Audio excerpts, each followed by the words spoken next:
एक बहुत बड़ा और सुंदर बाग था जिसमें 12 बड़े बड़े पेड़ थे। ये बाग एक राक्षस का था जो 7 वर्षों के लिए कहीं बाहर गया हुआ था। एक दिन जब वो वापस आया, उसने देखा कि उसके सुंदर बाग में बच्चे खेल रहे थे। वे ऊंची आवाज में बोला,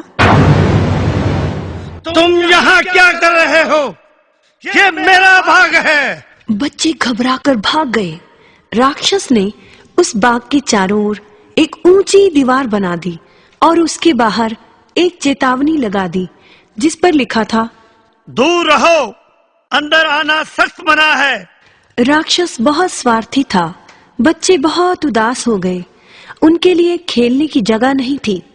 जल्दी ही बसंत ऋतु आई, परंतु राक्षस के बाग में अभी भी सर्दी थी। पेड़ों पर फूल नहीं उगे। राक्षस सोचने लगा, समझ में नहीं आता, बसंत मौसम आने में इतनी देर क्यों हो गई है।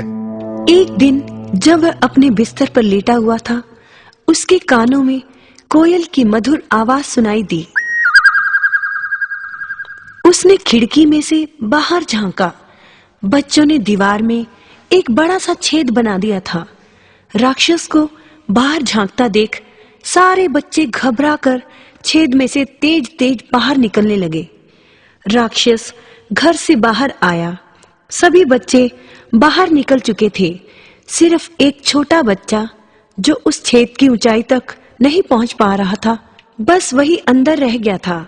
राक्षस ने उस बच्चे को अपने हाथों में उठा लिया और सोचने लगा, मैं कितना स्वार्थी था। अब मुझे पता चला कि बसंत ऋतु यहाँ क्यों नहीं आई। मैं दीवार को गिरा दूंगा। मेरा बाग सदा के लिए बच्चों के खेलने का मैदान बन जाएगा। उसने बड़ा हथौड़ा लिया और सारी दीवार को गिरा दिया।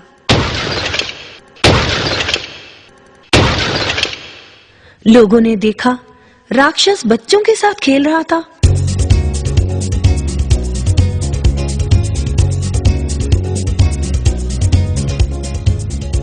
अब बच्चे रोज जाते समय राक्षस को नमस्कार करके जाते। राक्षस ने पूछा, वो छोटा बच्चा कहाँ है? एक बच्चे ने जवाब दिया, वो कहीं चला गया है। बाकी बच्चे रोज शाम को खेलने आते रहे। वर्षों इसी तरह गुजरते गए। वो राक्षस अब बूढ़ा हो गया था।